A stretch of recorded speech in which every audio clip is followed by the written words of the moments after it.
Memphis Depay, même position de hors-jeu, le centre de Depay, et ce ballon repris pour l'ouverture du score de Maxwell Cornet.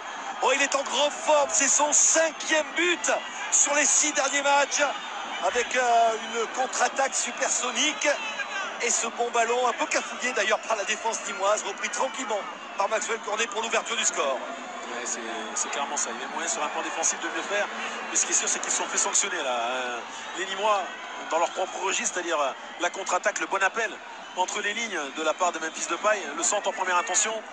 Et puis derrière, le sang-froid tranquillement à l'intérieur du pied, c'est Mawassa qui se loupe malheureusement. Franck qui met en difficulté la défense et l'égalisation pour Nîmes, signé Renaud Ripard. Bon, ça, on sentait venir sur les différents coups de pied arrêtés précédents. À chaque fois la défense lyonnaise en difficulté, et c'est Ripard qui remet les deux équipes à égalité. Ouais, les Lyonnais sont mis eux-mêmes dans cette difficulté en accumulant des fautes largement évitables, et c'est Ripard qui en profite sur un second ballon. La Mouletta, le torero nîmois. Ouais, c'est bien fait, c'est bien fait. Il sera franchi des paliers cette saison encore une fois. Ce ballon bien déposé. Peut-être une dernière possibilité pour les Nîmois, c'est bien fait. Et le but inscrit pour Nîmes par Bobichon, complètement oublié par la défense, mais la malice de Savanier qui fait encore la différence. Savanier qui signe sa 13e passe de la saison et qui permet à Nîmes, et grâce aussi à la finition de Bobichon, de rentrer au vestiaire avec l'avantage.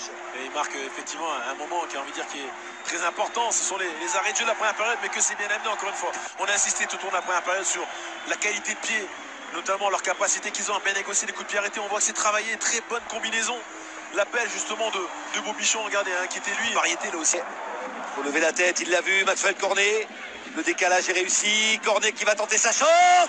Oh, c'est magnifique, Maxwell Cornet qui permet à l'autre de revenir à ITP de partout et de s'offrir un doublé.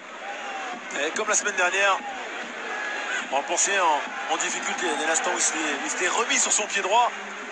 Lui qui est bien évidemment gaucher, regardez le bon décalage de Traoré. Et là derrière, le crochet intérieur pour s'offrir une fenêtre de tir, un pied droit. Il va chercher le petit filet côté opposé. Il sait exactement ce qu'il va chercher. Je pense en difficulté aussi au niveau de son ajustement de course. Regardez, il fait des grandes enjambées. Et puis derrière, il y a la puissance, la précision, l'équilibre. Mais il est parfait finalement. Le ballon.